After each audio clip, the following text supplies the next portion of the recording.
alunos, tudo bem? Aqui quem fala é a professora Elisângela de História. E hoje nessa videoaula estaremos, dando início falando sobre o iluminismo e o despotismo esclarecido, tudo bem? Então bora lá iniciar mais essa videoaula aí com vocês.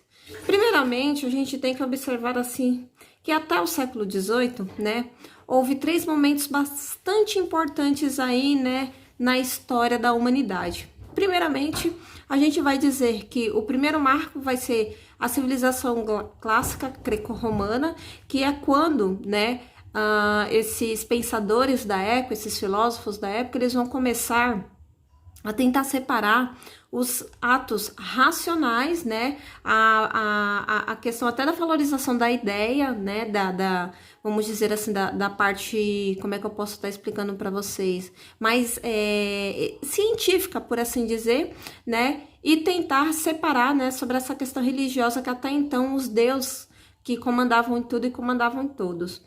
Já a partir do século XIV, XV, XVI, vamos ter aí o segundo marco, que vai ser o Renascimento, que vai ser a valorização novamente, da investigação da natureza, que nesse caso a gente pega aí o próprio, humanismo, e a gente pega o antropocentrismo, que saindo do período da Idade Média, o homem ele começa, vamos dizer assim, a ser o centro, vamos dizer aí de tudo. Então, até então que era explicado, apenas pela Bíblia, apenas pela religião, tem novamente essa separação aí de pensamento e começa, vamos dizer assim, ter um progresso técnico-científico tentando literalmente explicar as coisas através da racionalidade e não, da religiosidade. A partir do século XVIII, a gente já consegue observar que a ciência, ela vai ter bastante destaque aí, Principalmente porque alguns pesquisadores, eles já conseguem determinar a distância da Terra à Lua, Acabou se descobrindo um novo planeta, que foi Urano. Várias invenções, que vão nos ajudar até os dias atuais. A gente consegue observar aí que é o para-raio, os balões, a vacina antivarílica e principalmente a máquina a vapor aí, que vai ser o boom da Revolução Industrial. Tudo bem? Claro que eu citei para vocês aí 2 momentos importantes. O terceiro seria o iluminismo, que é o que eu vou estar citando para vocês agora, que eu vou estar explicando, tá bom?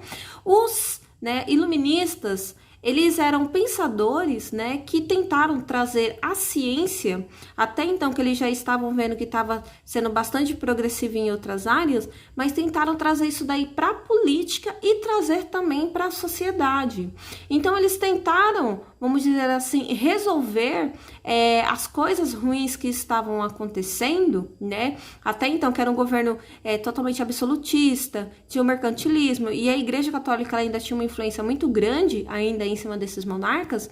Então, esses pensadores, eles vão tentar trazer soluções para esses problemas, mas através se baseando principalmente de estudos científicos, E por esse motivo que esses pensadores, eles vão receber o nome de iluministas pelo único motivo que, eles, vamos dizer assim, eles se autodenominavam que eram os grandes guias, porque eles se utilizavam principalmente da razão.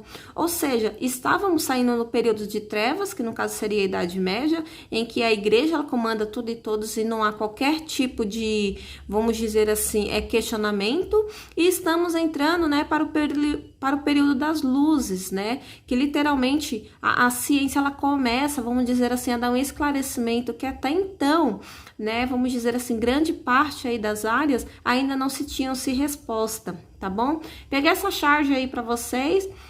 Esse personagem aí é o Voltaire, e é bem engraçadinho, porque que nem a gente consegue observar aqui na leitura, ele diz assim o seguinte: não estou falando que não existem verdades absolutas, mas não há meios de alcançá-las por essa razão. A dúvida é o único ponto de vista lógico. Ou nesse caso, que a Igreja Católica ela era vista como a única detentora do poder absoluto, ele começa a questionar isso daí e ele diz que a única coisa lógica é que se permanece o quê? A dúvida, Porque resposta para tudo, vamos dizer assim, às vezes nem temos. Aí você vê aqui o personagem, de Deus, que está tá falando desse jeito. Nossa, não entendi direito, mas acho que foi uma indireta, né? Nesse caso aí, seria essa figura do teocentrismo. E temos aqui Adão, né, bem pequenininho ali embaixo, que ele tá falando assim, transforme ele em alguma coisa. Então, isso daqui vamos dizer assim, é uma charge aí, né, fazendo essa sátira aí aos iluministas, tá bom? Vamos aqui, então. Eu já peguei para vocês, tá, sobre alguns principais filósofos, né, que vamos ter aí nesse período que a gente está estudando. E aqui eu vou estar citando alguns para vocês, como o próprio John Locke, né, que eu já vou explicar para vocês. Temos aqui Montesquieu, temos Voltaire, Rousseau e finalizamos com Diderot, tá bom? Vamos aqui então, John Locke. John Locke, ele era filósofo e teórico político inglês, tá? E ele era um grande opositor, né, do rei francês, que nessa época... que ele era um grande opositor do rei inglês, tá? E aí onde ele acabou se exilando na região da França.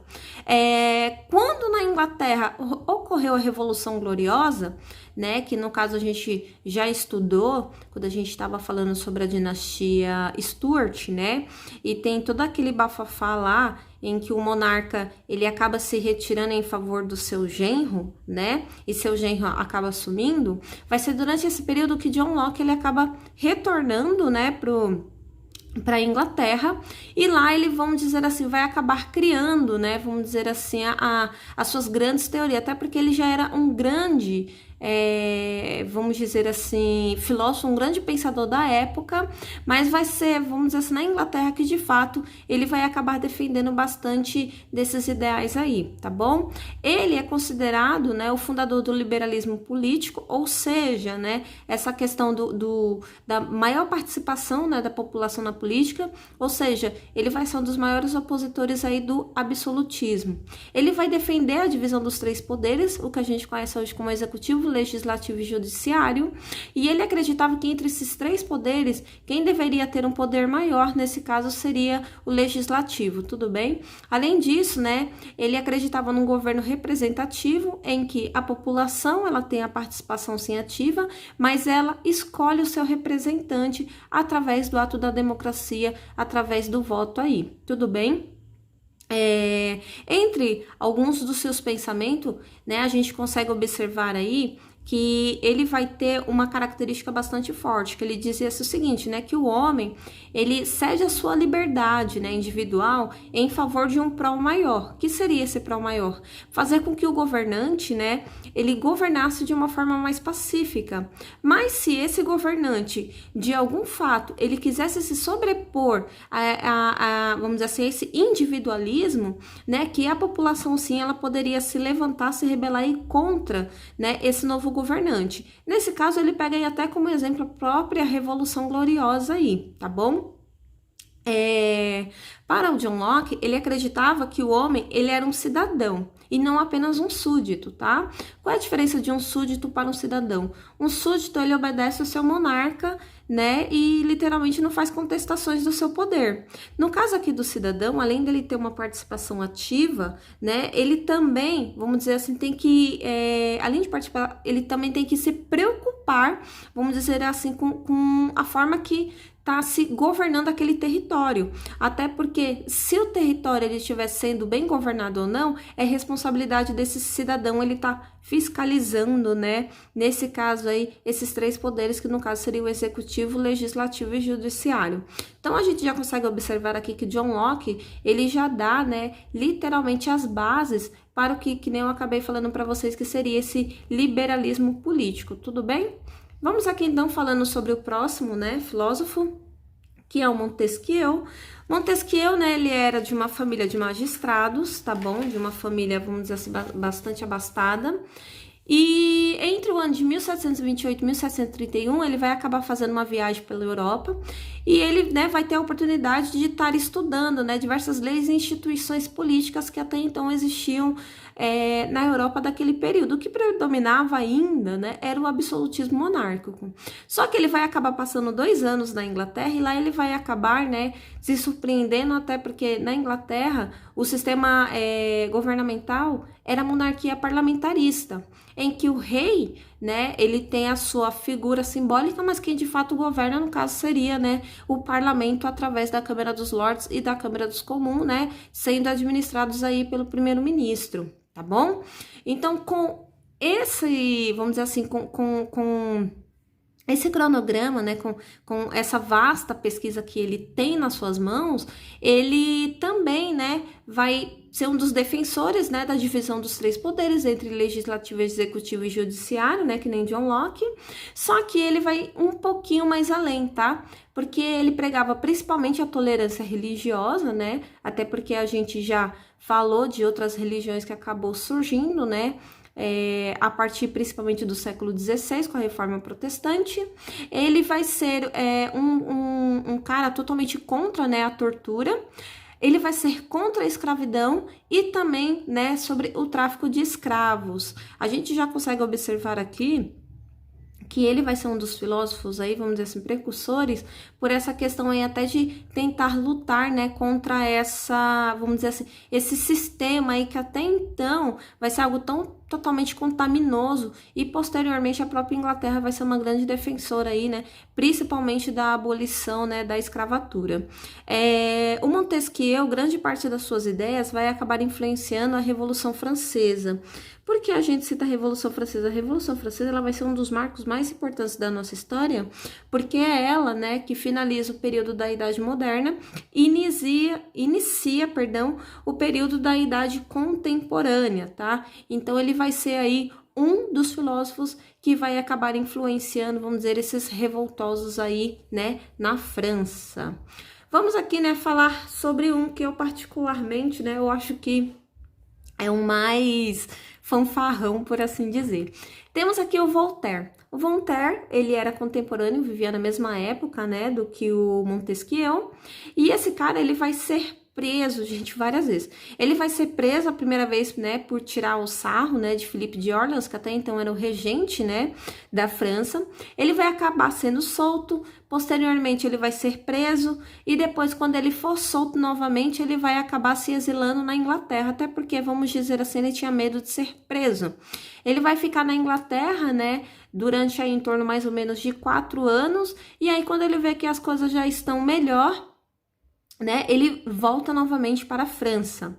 Ele vai acabar escrevendo, né, um livro bastante importante chamado assim Cartas Inglesas, onde ele vai acabar expondo mais as teorias de Locke e de Newton, tá bom? E ele vai elogiar principalmente as liberdades britânicas, lembrando que ele ficou na Inglaterra durante 4 anos, então ele sabia de fato o que ele estava escrevendo. E além disso, ele vai atacar, né, a intolerância religiosa que ainda permanecia ainda na região francesa, tá bom? Claro que depois de todas essas, vamos dizer assim, essas críticas que ele acabou fazendo, né? Ele estava para ser preso novamente e ele foge, né, para a Prússia. E aí, né, lá na Prússia ele vai acabar tendo um pouco mais de liberdade e ele vai acabar, né, criando pequenas obras e criticando, né, a política que nesse caso, a política vigente era o absolutismo monárquico. Então ele vai ser um dos maiores, vamos dizer aí, causadores de polêmicas aí contra o sistema político da época, tá bom? O Voltaire, porque eu logo no início eu falei para vocês que ele era um fanfarrão? Pelo simples motivo, porque ele nunca construiu uma proposta, né, que nem foi o caso, assim, né, que nem a gente viu de Montesquieu e de Locke. Voltaire, ele simplesmente, né, ele vai ter essa característica de divulgar os pensamentos daqueles filósofos que ele admirava. Então, se ele admirava, né, o pensamento daquele filósofo, ele espalhava, né, vamos dizer assim, aquelas ideias. Então, assim, criar algo de fato ele não criou, mas ele espalhou grande parte desses pensamentos desses filósofos aí. Então, a gente também não pode deixar, né, vamos dizer assim, de agradecer pelo Voltaire ele ter feito, vamos dizer assim, essa boa obra aí que foi de espalhar, né, esse conhecimento para as outras regiões. Tudo bem? Temos aqui, né, o Jean-Jacques Rousseau. Entre esses filósofos que a gente está estudando, né, ele é o que tinha, vamos dizer assim, a origem financeira mais modesta, tá? E muitos muitos historiadores acreditam que é por esse motivo que ele vai se preocupar principalmente em tentar estudar a desigualdade e a injustiça social, né, que ocorria daquele período. Lembrando que na época, né, a sociedade ela era totalmente hierárquica, você não poderia mudar, você não teria uma ascensão social. Então, se você nascesse numa classe social, você ia morrer naquela classe social. Lembrando que durante esse período só tínhamos 3 classes, né? Tínhamos o clero, tínhamos a nobreza e tínhamos, né, no caso aí, a base, que no caso seria a burguesia, né, e os camponeses e servos e assim por diante, tá bom? O Rousseau, ele diz assim o seguinte, né, que eu acho que isso daí é um pensamento que eu sou totalmente apoiadora, e a gente vê isso daí nos nossos dias a dia, né? O Rousseau, ele vai defender, assim, o seguinte, dizendo que o homem, ele nasce bom, tá? Quem transforma o homem em algo ruim é o Estado, né? Então, vamos lá. Se uma pessoa, ela roubou e matou alguém, não é porque ela já nasceu daquele jeito, foi porque o Estado transformou ela. E de que jeito o Estado transformou ela? Às vezes o Estado não deu condições básicas para aquela pessoa sobreviver, né? Por isso que aquela pessoa ela roubou. Às vezes o Estado não deu condições médicas para aquela pessoa, por isso que ela acabou cometendo aquele ato de assassinato, né? Às vezes o Estado não se preocupou, vamos dizer assim, em trazer uma consequência de melhores condições de vida para aquele cidadão, por isso que ele acabou indo para a vida de crime.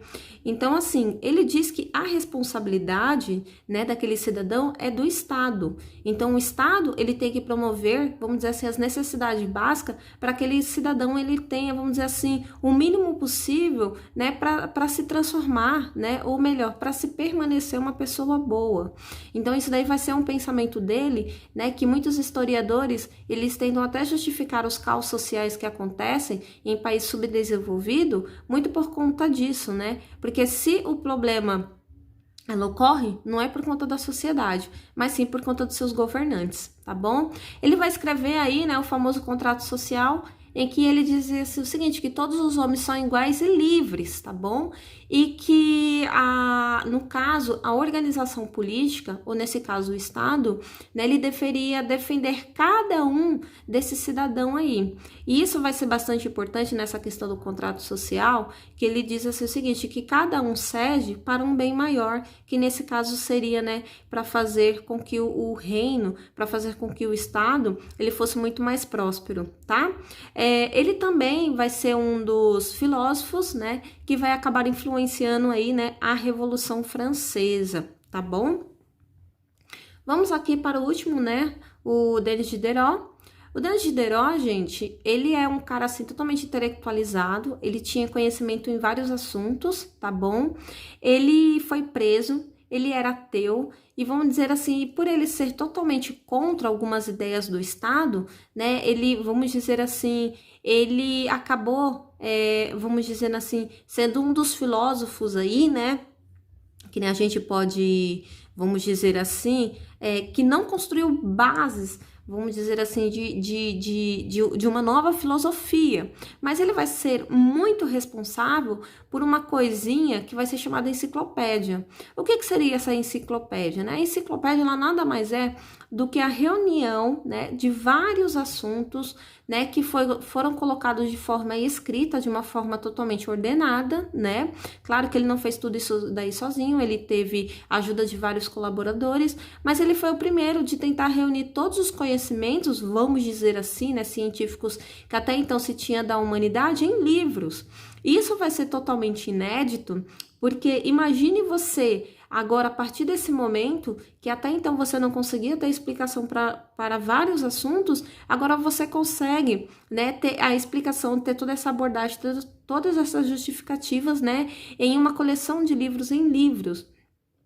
Quando eu estudava, era muito comum quando os professores me pediam para fazer pesquisa, quando eu ia na biblioteca, o primeiro livro que eu solicitava já era uma enciclopédia, que a enciclopédia ela abordava todos os assuntos imagináveis que vocês pensarem, né? Hoje, né, em pleno século XXI, tem uma coisinha na internet chamada Wikipédia, né? Quem já não pesquisou algo na Wikipédia? A Wikipédia, né, quando a gente fala que lá aborda todos os assuntos inimagináveis. Foi mais ou menos isso que Diderot, ele acabou criando, né, que ele foi um dos organizadores aí. Então isso vai ser bastante importante aí para a nossa história, porque até então ninguém nunca tinha pensado, né, em fazer algo totalmente inédito e, né, não podemos esquecer de disponibilizar esse material para todas as pessoas que tinham, né, essa vontade, que tinham essa sede de conhecimento aí, tá bom? Então, eu acho que um dos maiores marcos desses iluministas, né, foi o Diderot através do seu trabalho aí. Vamos continuando aqui, né, falando sobre os iluministas. Aqui, gente, eu já tô pegando de uma forma, abordando de um modo geral, tudo bem? Como é que os iluministas, eles pensavam sobre a questão da religião, da sociedade e da economia? Primeiramente, a religião, gente, eles acreditavam sim em Deus, eles acreditavam que Deus era o grande arquiteto, o grande relojoeiro, né, que nem eles mesmos citavam. E grande parte, né, a gente consegue observar dos filósofos, eles acreditavam sim em Deus, né? Então, por isso que eles eram chamados até de deístas, né? Por simplesmente acreditar em Deus. Mas eles não acreditavam muito na figura de Jesus Cristo. Eles acreditavam sim, né, que Jesus Cristo ele foi um homem muito sábio, né, um homem bastante importante para a nossa história, bastante benevolente, mas que ele não teria um caráter, vamos dizer assim, totalmente, vamos dizer assim, divino, né, esse caráter santificado aí, tá bom? Grande parte, né, dos filósofos que não eram deístas, eram totalmente ateus, né? Então, a gente temos aí, né, vamos dizer, esse conflito de ideias. Eu, particularmente, né, eu tenho muitos amigos meus historiadores e eles são totalmente ateístas, até porque a gente fala assim, quando a gente começa a estudar muito, a se questionar muito e você acaba não encontrando as respostas, você acaba ficando uma pessoa descrente, né? Então imagine naquela época que a ciência ainda não era tão desenvolvida e as dúvidas eram imensas, né? Então era muito fácil você acabar, né, vamos dizer assim, tendo essa ideia de que Deus de fato não existe, tá bom? Sobre a questão da sociedade, a gente conseguiu observar que grande parte dos filósofos, eles acreditavam que a posição social, ela deveria se dar pelo mérito da pessoa e não pelo nascimento. Então, vamos lá, o cara, ele nasceu no terceiro estado, mas ele conseguiu se ascender, né, socialmente, economicamente, né, então ele teoricamente deveria sair, né, do terceiro estado e passar para um estado, vamos dizer assim, de maior grau. O que hoje ocorre, né, aqui na nossa comunidade, em que a gente diz assim que tem a classificação, né? Ou você é pobre, ou você é classe média, ou você é rico, independente, né, vamos dizer assim, da classe social que você nasceu, mas você pode ter essa ascensão social. Então era isso, né, que esses caras já pregavam desde o século XVIII. E temos por último aqui, né, a economia, tá bom? E todos esses filósofos, né, principalmente aí o que eu vou estar citando para vocês, né, que seriam os fisiocratas, tanto a escola clássica, né, quanto a escola fisiocrata, elas defendiam que o Estado ele não deveria interferir de forma alguma na economia, tá bom? E que a própria economia, ela que seria a responsável, vamos dizer assim, por coordenar, né, vamos dizer assim, esse sistema econômico. Até porque a gente sabe, né, que tem uma coisinha chamada que é a lei da oferta e procura. Então, se eu tenho um produto em que as pessoas estão procurando muito, qual é a tendência do meu produto? Ele se tornar caro. Se eu tô vendo que eu fiz um produto e ninguém tá procurando, qual é a tendência do meu produto? Ele se transformar em barato. Então, eles falam assim o seguinte, que isso é uma lei natural, né? Então, por esse motivo que o Estado não deveria fazer qualquer tipo de interferência. E também, né, esses economistas aí, eles eram totalmente a favor da livre circulação de mercadorias, ou seja, acabar com essas taxas alfandegárias, né, que acabavam só, vamos dizer assim, encarecendo esses produtos e acabava dificultando mais ainda a economia, até porque, né, a economia ela beneficiava a todos. Eu coloquei essa charge aí ao lado, né, que dá para vocês observarem o tom, né, de voz, vamos dizer assim, do governante, né, quando ele quer fazer a intervenção na economia. Então, quando a economia tá boa, você vê que ele tá bem bravo aqui, dizendo que o Estado tem que sim intervir na economia. Agora, quando a economia tá ruim, a gente consegue observar, né, que o tom já muda aí mais um pouco. Tudo bem? Continuando aqui, temos, né, as escolas que eu falei para vocês e já vamos citar o despotismo esclarecido, tá? A escola fisiocrata e a escola clássica. Qual era a diferença de uma para a outra? A escola fisiocrata, ela vai dizer assim, o seguinte, né? Que ela era contra o mercantilismo, que eu já citei para vocês, e era a favor do liberalismo econômico. O que é o liberalismo econômico? Você fazer o comércio com quem você bem quiser e da forma que você quiser, tá? Só que esses fisiocratas, eu digo assim que eles só tiveram um pequeno errinho, porque eles acreditavam que a fonte de riqueza viria da agricultura, né? Nesse caso, viria da terra, viria da natureza. Eles dizem assim o seguinte, que tudo o que necessitamos vem da terra, vem da natureza. Então, por esse motivo, o comércio, vamos dizer assim, ele não seria algo tão forte e tão essencial, né? Até porque todos nós precisamos nos alimentar diariamente. A escola clássica, que nesse caso a gente pega o principal personagem aí, que é o Adam Smith, né, que vai ser de fato aí o grande defensor, né, do liberalismo econômico, ele vai ter as mesmas posições da escola fisiocrata, só que ele vai mudar um pouquinho porque ele vai dizer assim, o seguinte, que o que gera dinheiro não é a agricultura, mas sim a força de trabalho da pessoa, a produção de trabalho.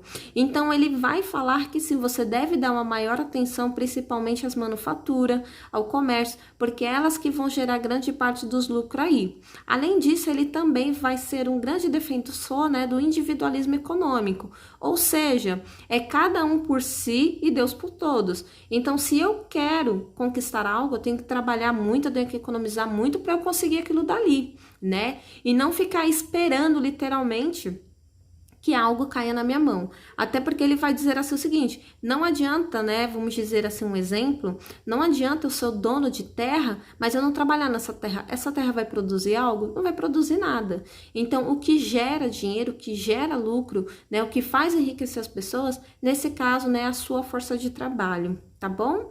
Temos aqui, né, o despotismo esclarecido, que nada mais eram do que os monarcas, né, que a gente consegue observar aí, né, que a gente está falando sobre sistemas absolutistas, e eles estão vendo que por conta dessas ideias iluministas, né, grande parte da população já não está mais satisfeito com o jeito que está sendo governado. Então, por esse motivo, né, esses déspotas, que nesse caso seriam os reis absolutistas, eles vão acabar pegando alguma dessas ideias iluministas e vão acabar, né, trazendo para o seu governo. Mas claro que não podemos esquecer, gente, que eles fizeram essas mudanças, essas reformas aí, mas não foi com o principal objetivo de tentar beneficiar a população, não, tá? O principal objetivo deles era simplesmente fazer o quê? Se fortalecer e evitar possíveis revoluções que poderiam estar ocorrendo dentro do seu território. Tudo bem? A imagem aqui ao lado eu peguei do Adam Smith, tá bom? Que é para vocês frisarem bem esse sujeitinho aí. Porque se hoje o mundo capitalista tá do jeito que tá, foi em grande parte, né, vamos dizer aí, das ideias defendidas por Adam Smith. Tudo bem? Vamos aqui então, né? Eu coloquei aqui o título como Reformas no Continente Europeu. A gente consegue observar aqui, eu coloquei continente europeu, mas no caso até no continente americano, que não foi aqui no caso do Brasil, a gente também teve algumas consequências, né, dessa política aí do despotismo esclarecido. Tudo bem? Peguei alguns monarcas aí para vocês, só para vocês terem uma ideia dessa mudança de mentalidade que ocorreu durante esse período. Então temos o Frederico II, né, que era o monarca da França, e, né, entre as práticas que ele acabou aí pegando dos iluministas foi o quê? A tolerância religiosa, e ele vai abrir escolas, gente, isso daqui vai ser algo bastante importante, tanto nas cidades quanto no campo. Até porque então a gente sabia, né, que a igreja ela tinha uma dominância muito grande nessa parte, vamos dizer assim, de educação, e quando ele começa a fazer essa abertura de escolas, né, claro que o ensino religioso em algumas regiões ainda predomina, mas também começa, vamos dizer assim, a surgir o famoso ensino laico, tá bom? Ele vai abolir a tortura dentro do seu território e ele vai dar exílio aos jesuítas, né? Os jesuítas, gente, eles foram vamos dizer assim, um dos povos mais perseguidos por conta do iluminismo. O iluminismo, ele literalmente acreditava que a religião, né, ela deveria, vamos dizer assim, ser totalmente fora do estado, cada um, né, vamos dizer assim, ter o seu próprio segmento. E esses jesuítas, então, foram um dos que mais sofreram perseguições nesses reinos aí, vamos dizer que o iluminismo ele acabou predominando. E o Frederico II acabou abrindo, né, as suas fronteiras, até porque considerava os jesuítas como excelentes professores. Tem a Catarina II, né, que era monarca da Rússia, e além dela fazer uma reforma administrativa, ela vai lutar contra a corrupção e também vai fundar escolas e hospitais, tá bom, gente? Isso daqui vai ser algo totalmente inédito também, porque a gente começa a observar que até então, em questão de utilidade de saúde pública, nenhum desses monarcas e até os próprios filósofos ainda não tinham citado, ainda não tinham tido essa maior preocupação aí. Temos o José II, tá, da Áustria, ele vai acabar abolindo a servidão. E esses servos, eles vão acabar se tornando proprietário, né, dos territórios que eles já trabalhavam. Mas claro que isso daí não vai ser totalmente de graça, tá, gente? Eles vão pagar renda aos seus antigos senhores aí feudais. Ele também vai ser um dos precursores da igualdade, né, perante aos impostos, independente da classe social, se é primeiro, segundo, terceiro. E a região da Áustria era uma região que tinha várias, vamos dizer assim, etnias, e ele vai acabar colocando a língua alemã como sendo oficial, tudo bem? Vai ter a própria tolerância religiosa, liberdade de culto, e ele vai fazer com que a igreja ela seja, né, totalmente submissa ao Estado, ou seja, o rei está acima da igreja. Temos aqui o Leopoldo II, tá, que eu coloquei aqui como grão-duque da Toscana da Itália, porque a Itália até então ela não era um território unificado, então era, vamos dizer assim, governado por os famosos chamados príncipes, né? E nesse caso aqui, o Leopoldo II, entre um dos seus primeiros atos, ele vai acabar suprimindo a Inquisição, tá? Ele vai dar liberdade de comércio das manufaturas, ele vai abolir as torturas, vai acabar com a pena de morte e ele vai estabelecer igualdade aos súditos, também, mas perante aos impostos, tá? Não sei se vocês observaram, mas esses monarcas, eles sempre dão, né, igualdade, mas perante aos impostos. Igualdade perante as leis, a gente ainda vai observar que isso daí ainda vai demorar mais um pouco para ocorrer. E por último, temos aqui, né, o Marquês de Pombal, que era ministro do rei Dom José I de Portugal. Temos o Dom José, que era rei, mas que de fato quem administrava era o Marquês de Pombal. E um dos primeiros atos dele, né, vai ser expulsar os jesuítas tanto de Portugal quanto das colônias. Lembrando que lá o Frederico, né, segundo ele vai acabar recebendo grande parte desses jesuítas, tá? Além disso, aqui no Brasil, a gente consegue observar que grande parte dos bens dos jesuítas vão ser tomados pela coroa portuguesa, vai acabar sendo, né, também exterminadas as capitanias hereditárias e vai ser anexado, né, o território da coroa, até porque a gente observou, né, em outras videoaulas que as capitanias hereditárias não foram algo que deram muito certo, tá bom? Aqui no nosso território brasileiro. E além disso, ele vai acabar transferindo, né, a capital do Brasil, que até então era Salvador, para o Rio de Janeiro, mas com o principal objetivo até de fiscalizar a região, né, das Minas, o que a gente conhece hoje como Minas Gerais, porque foi durante esse período que acabou se encontrando ouro na região das Minas, né, e acabou, vamos dizer assim, tendo uma maior preocupação com qualquer tipo de corrupção que poderia, né, estar ocorrendo naquela região. Tudo bem, gente? Bem, eu espero que vocês tenham gostado da videoaula. Se caso tiver alguma dúvida, vocês podem deixar aí no comentário que eu estarei respondendo para vocês, tudo bem? A gente se vê nas próximas videoaulas. Beijo, beijo, turma. Tchau, tchau.